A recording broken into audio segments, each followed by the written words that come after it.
आजचा वार बुधवार आजची बोधकथा. माझ्या बोधकथेचे नाव आहे वाघ व हरिण. एका जंगलात एक वाघ राहत होता. त्या जंगलात खूप सारे हरिण राहत होते. हरिण रोज एका तलावाकाठी पाणी प्यायला जायचे, पण तिथे वाघ असायचा. वाघ त्यांच्यावर मागणं हल्ला करायचा. असे रोज वाघ करायचा. त्याला रोज एक एक हरिण मिळायचे.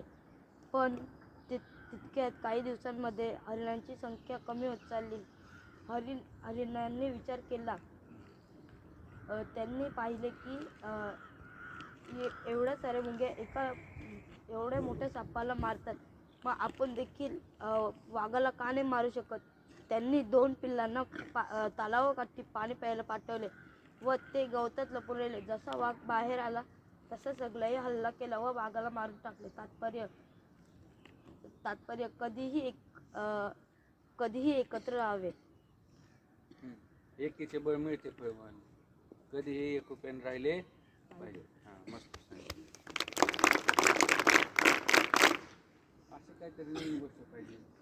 आता असं जो आपला कोणतरी जो आपला नाचल त्याच्या कानात सांगून